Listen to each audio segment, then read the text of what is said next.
Capítulo XIV de Bailén.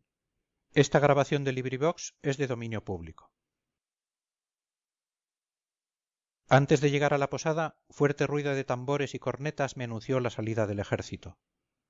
Corrí a buscar mis armas y mi caballo, y antes de que se notara mi falta ya estaba en fila con el señorito conde de rumblar, Marijuán y los demás de la partida. Era ya de noche cuando salimos, y el pueblo todo tomó parte en aquella espontánea fiesta de nuestra despedida. Millares de luces se encendieron a nuestro paso en balcones y puertas, ninguna mujer dejó de saludarnos desde la reja, ya sin galán, y todos los chicos, engendrados por aquella fecunda generación, salieron delante de los tambores, acompañándonos hasta más allá de la Puerta Nueva. Anduvimos toda la noche, y al día siguiente, al salir del Carpio, nos desviamos del camino real de Andalucía, tomando a la derecha en dirección a Bujalance. Durante esta primera jornada encontramos a Santorcaz, que había salido de Bailén para incorporarse a su cuadrilla, y a todos nos dio mucho gusto el verle. Aquí traigo varios regalitos que le manda a usted su señora mamá, dijo a mi amo, entregándole unos paquetes. La señora estaba desazonada por no haber tenido noticias de usted y me encargó que le cuidase bien. ¿Hizo el señor conde las visitas que doña María le encargó? Puntualmente, contestó mi amo. ¿Y usted por qué no ha venido antes? ¿Qué demonio? Exclamó Santorcaz. Con estas cosas ni tenemos posta, ni quien lleve una carta. Sin embargo, yo recibí las que esperaba y aquí estoy al fin, deseando, como los demás, que tropecemos con los franceses.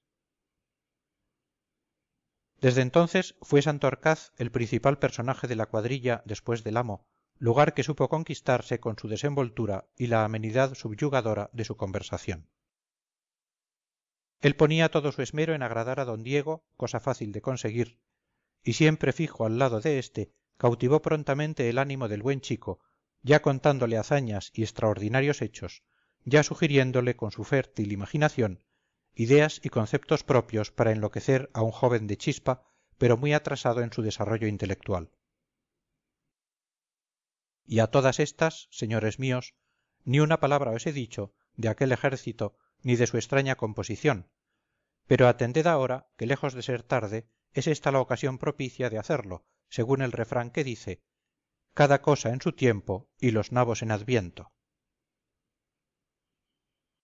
La base del ejército de Andalucía estaba en las tropas del campo de San Roque mandadas por Castaños y en las que después trajo don Teodoro Reding de Granada.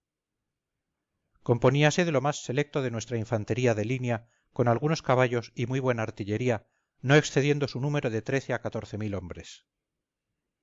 Agregáronse a aquellas fuerzas algunos regimientos provinciales y los paisanos que espontáneamente o por disposición de las juntas se engancharon en las principales ciudades de Andalucía. Difícil es conocer la cifra exacta a que se elevaron las fuerzas de paisanos armados, pero seguramente eran muchos, porque la convocatoria había llamado a todos los mozos de 16 a 45 años, solteros, casados y viudos sin hijos, de 5 pies menos una pulgada, medidos descalzos. Además de los notoriamente inútiles, como cojos, mancos, ciegos, etc., se exceptuaba a los que tenían su mujer embarazada o ejercían cargos públicos, así como a los ordenados de epístola, pero no había excepción por razón de cosecha o labores del campo. Los únicos rechazados de las filas, sin tener aquellos reparos, eran los negros, mulatos, carniceros, verdugos y pregoneros. Con paisanos, pues, creó Sevilla 5 batallones y 2 regimientos de caballería. Cádiz mandó el batallón de tiradores que llevaba su nombre, y las ciudades y villas de Utrera, Jerez, Osuna, Carmona, Jaén, Montoro y Cabra enviaron cuerpos de infantería y caballería de número irregular. Esto aumentó el ejército, pero aún debía crecer un poco más aquel que empezó enano y debía ser gigante terrible, si no por su tamaño, por su fuerza. Los militares españoles, que el gobierno de Madrid incorporaba a las divisiones de Moncey, de Vedel o de Lefebvre, iban huyendo de sus traidoras filas en cuanto se les presentaba ocasión para ello, de tal modo que al verificar sus marchas aquellos ejércitos por parajes montuosos y accidentados, veían que los españoles se les escapaban por entre los dedos, como suele decirse. Los desertores acudían a engrosar las tropas del ejército de Blake, del de Cuesta o del de Castaños, y a Carmona y a Córdoba llegaron muchos escapados de las filas de Moncey, así como casi todos los que hacían la campaña de Portugal con Junot. Aquellos oficiales y soldados, al romper la disciplina literal que los sujetaba a la Francia invasora para acudir al llamamiento de la disciplina moral de su patria oprimida, hacían el viaje disfrazados, traspasaban a pie las altas montañas y los ardientes llanos, hasta encontrar un núcleo de fuerza española. Daba lástima verles llegar rotos, descalzos y hambrientos, aunque su gozo por hallarse al fin en tierra no invadida les hacía olvidar todas las penas.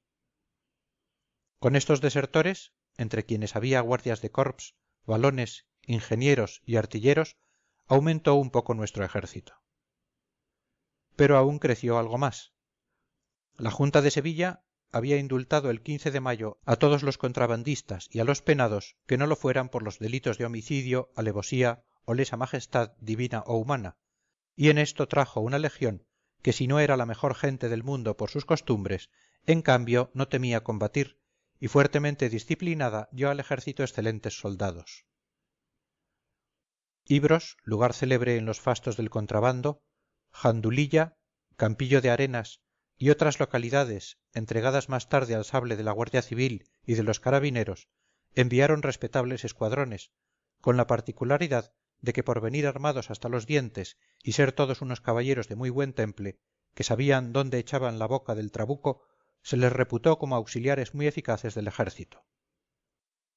Cuerpos reglamentados españoles, con algunos suizos y walones, regimientos de línea que eran la flor de la tropa española, regimientos provinciales que ignoraban la guerra, pero que se disponían a aprenderla, honrados paisanos que en su mayor parte eran muy duchos en el arte de la caza y por lo general tiraban admirablemente, y por último contrabandistas, granujas, vagabundos de la sierra, chulillos de Córdoba, holgazanes convertidos en guerreros al calor de aquel fuego patriótico que inflamaba el país, perdidos y merodeadores que ponían al servicio de la causa nacional sus malas artes, lo bueno y lo malo, lo noble y lo innoble que el país tenía, desde su general más hábil hasta el último pelaire del potro de Córdoba, paisano o colega de los que mantearon a Sancho, tales eran los elementos del ejército andaluz. Se formó de lo que existía. Entraron a componer aquel gran amasijo la flor y la escoria de la nación. Nada quedó escondido, porque aquella fermentación lo sacó todo a la superficie, y el cráter de nuestra venganza esputaba lo mismo el puro fuego que las pestilentes lavas. Removido el seno de la patria, echó fuera cuanto habían engendrado en él los gloriosos y los degenerados siglos, y no alcanzando a defenderse con un solo brazo, trabajó con el derecho y el izquierdo, blandiendo con aquel la espada histórica y con éste la navaja. En cuanto a uniformes y trajes, los había de todas las formas conocidas. Es prodigioso cómo se equipó aquel ejército de paisanos en 16 días. La administración actual, con todos sus recursos, es un sastre de portal comparada con aquel confeccionador que puso en movimiento millones de agujas en 2 semanas. En cierto estado que la historia no ha creído digno de sus páginas, pero que existe aún, aunque en el olvido, se consigna el número de piezas de vestuario que hicieron gratuitamente las monjas y señoras de Sevilla. Dice así: por las comunidades y señoras de distinción se han hecho 3.335 camisas, 1.768 pantalones y 167 casacas de soldado, 1.001 camisas, 312 pantalones y 700 chalecos de sargento, 374 botines de paño, 149 sacos de caballería, 16 mochilas y 1.684 escarapelas. Las señoras de Alcolea, las de Carmona, Lora del Río y otros pueblos figuran en la cuenta con cifras parecidas. Esta diversidad de manos en la hechura del vestuario indica que la voz uniforme, en lo tocante a voluntarios, era una palabra. Al lado de las casacas blancas, con solapa negra, carmesí o azul que vestían la mayor parte de los regimientos de línea, al lado de las levitas azules con bandolera que vestían los walones y los suizos, veíamos los chaquetones de paño pardo con que se cubría la gente colecticia. Entre los altos morriones de la artillería y las gorras de los granaderos, llamaban la atención nuestros blancos sombreros portugueses